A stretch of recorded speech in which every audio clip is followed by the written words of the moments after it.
guys, welcome to the Brutally Honest Mom Blog. Today, I want to speak to you about some legit work from home, work your own hours, stay at home mom side hustles. This is actually even good for working moms who just want to add a little bit of extra income or passive income to their household every month. So we're going to get started right off the bat talking about multi-level marketing. I am not going to suggest anybody to work in multi-level marketing. If it works for you, if you make money with that, congratulations. But I feel like most of the big MLMs, 31, Paparazzi was really big recently, Zaya is really big right now, Sensi is very big. Everybody already knows somebody who sells that. And it's very, very difficult, and it takes a lot of hard work to build up to the point where you're making enough money to justify the time that you're putting into it.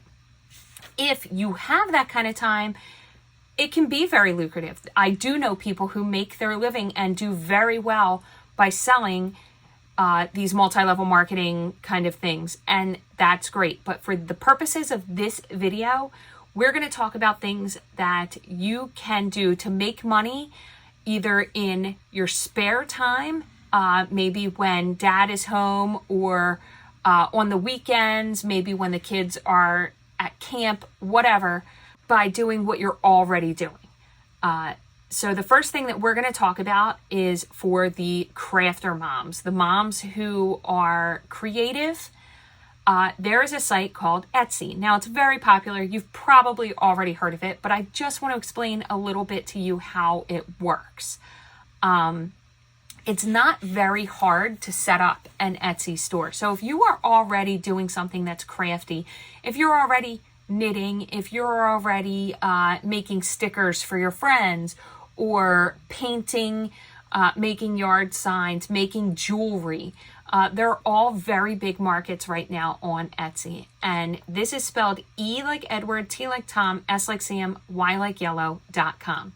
I'm going to put a link to everything I talk about in this video in the description. So if something catches your fancy during this video, please go ahead and check it out. And you can read all about it on your own. I'm going to give you kind of the high level overview. So for Etsy, if you are already creating something, this is a great space to sell your crafts. This whole website is designed to push homemade, handmade, unique items out to the masses. It works very similar to an eBay store, not an eBay auction. So you put your items up for sale, you take pictures of them, you set the price for them, and you set the shipping fees. So a couple of things to consider if you are thinking about opening an Etsy store. One, the cost of your materials. That has to be built into each product that you put on Etsy. So if you're making jewelry, you need to know how much it costs you in silver or beads or whatever it is that you're making your jewelry out of. Two, the amount of time it takes you to make one item. Your sale price has to reflect your labor cost. You want to make sure that at the end of the day, your item is selling for an amount of money that makes it worth your time. Now, in addition to those things, we have to consider that Etsy charges a commission on every sale of 5%, roughly. They are also going to take 3% plus 25 cents for every credit card transaction as a processing fee for a credit card payment.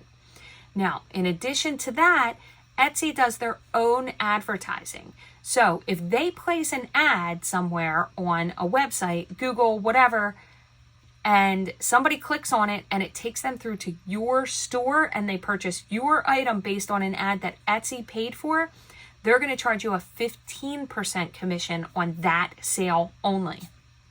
So you need to make sure that every single one of your items has these costs built into the sales price. That's just a little something to think about. There is some upfront math there that you're going to have to work out, but if you are a crafter, if you're doing these things anyway, if you're already knitting, if you're already making funny t-shirts or buttons or whatever it is that you do, this is a great way to be able to sell those products for some passive income and get them out to the masses. Maybe bring in a little money. I'm not saying you're going to get rich, but you never know, you might. Another thing that I want to talk about is selling used items on eBay. If you are the kind of person who likes to go to estate sales or yard sales or flea markets and you have a great eye for things that are maybe worth a lot more than what somebody's willing to sell it to you for, eBay is a great place to put those items out there without you having to pack up your car and go to a flea market or a swap sale and try to sell them again to the same people that passed it up when you bought it. eBay puts it out to a global audience for you. Now, some things to consider with eBay as well is that you're looking at a listing fee and you're also looking at a commission. We're going to talk about that in a minute because I'm also going to talk about both eBay and Amazon as a way to sell new items. Now, this is specifically for those moms out there who are extreme couponers, who are closeout sale shoppers and clearance sale shoppers. Moms who are really good at spotting those super deals.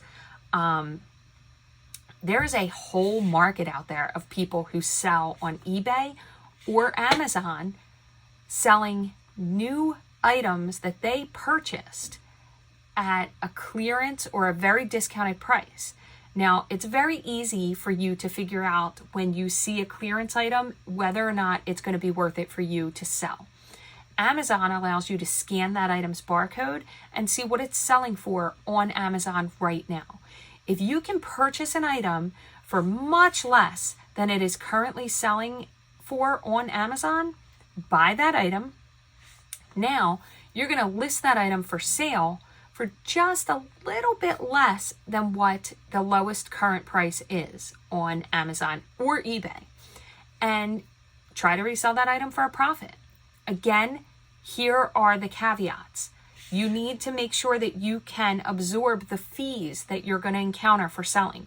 With Amazon, those fees are 99 cents per item, or you can upgrade to a pro plan where you pay $39.99 a month for listing unlimited items. So if you plan to sell more than 40 items a month, you need to upgrade to the pro plan and only pay that $39.99 a month. And you can sell 45 items for $39.99 instead of 99 cents per item. Amazon is going to take between 8 and 15% commission on every product that you sell through them. Now, eBay is going to charge you 30 cents per listing, and they're going to take 15% of your sales price. So you need to make sure that you're going to make more than 30%. You know, if they're going to take 15%, you want to make sure that you are making at least 30% on these items. Don't sell an item that you're going to make $1 on because it's just not going to work out for you. In addition, Amazon has something called Amazon fulfillment. So if you start doing this and you find out that you're selling a lot and you're selling multiple items and you just can't keep up with the shipping, there's an easy answer to that through Amazon. You can buy all of your items, package them into one box, ship them to Amazon's fulfillment center, and they will ship your orders as they are received on your behalf. Now, you've probably already seen that. If you're an avid Amazon shopper, you look for an item and it says buy this, sold by this person, and fulfilled by Amazon. Now, this is only a good idea if your items are selling quickly, because after about 14 days, Amazon's going to start charging you a stocking fee on any items that are still sitting in their warehouse. So just make sure that you do a little bit of trial and error with the kind of things that you want to sell if you're going to start this. Now, this is the kind of business that can really make you a lot of money but it can also cost you money if you're not careful. So you have to make sure that when you're purchasing items, they're things that are going to sell. Because if you are buying them up front, you're putting money out. If they never sell, you've lost that money. Or if you're buying them for, one price and then you're sending them to Amazon's fulfillment and they sit there for 3 months, you may end up paying them more in storage fees than the item is worth. So you have to be a little bit careful, just like with any other business, how you handle this. It needs to be watched pretty carefully in the beginning until you get yourself into a routine and you understand what you're doing fully. The next thing that I want to talk to you about is for our mamas out there who are currently holding a bachelor's degree in anything. If you have a bachelor's degree from an accredited university in the United States, you can teach English as a second language by just attending a certification course in teaching. So there are a host of websites out there, VIP Kids, a whole bunch of things, where you can sign up to be an English as a second language teacher. The way this works is you're paid hourly and you are paid for the hours that you work. You can set your own hours, your own schedule with this. So if you are a 2-parent household and, dad comes home at a certain time, you can schedule for later at night, because again, this is global. You would have students from all over the world. You're not constrained to just your Eastern time where I'm at in Philadelphia, or, Central time if that's where you live. You can set your hours pretty much for any time zone across the world, because there's going to be students from all over the place. So it's a good opportunity if you are already holding a bachelor's degree. The last couple things that I'm going to talk about for really overlooked stay-at-home mom jobs is DoorDash, Grubhub, and last but not least, Instacart. With DoorDash and Grubhub, especially now during the pandemic, we're talking right now, it's March 2021. You don't even have to interface with people directly. People place an order for food from a local restaurant, even fast food joints, on their smartphone. They pay for it, including your tip, and the order goes out to a Grubhub or DoorDash driver. You can then say, hey, I'm close, I'll get that. You drive to the restaurant, you pick up that food, you deliver it to the house. And now with the pandemic, you don't even have to knock on the door. You leave the food outside of their door, you text them through the app, never giving up your personal information, letting them know that their food has arrived, and they come out and grab it. There's no money exchanging hands. There's not even any real face-to-face contact with people. And unlike a Lyft or an Uber, where one, you are picking up strangers and letting them in your car, two, they have pretty strict rules about the kind of vehicle you can have. If you're a stay-at-home mom and you're looking for extra work, you might not be driving a brand new car. So Grubhub and DoorDash, they don't care. They want you to have a driver's license. They want you to have car insurance. And for Grubhub, they want you to be at least 19 years old. For DoorDash, 18 years old. You need to have a social security number, a smartphone, and a checking account. They pay you via direct deposit, and boom, you're done.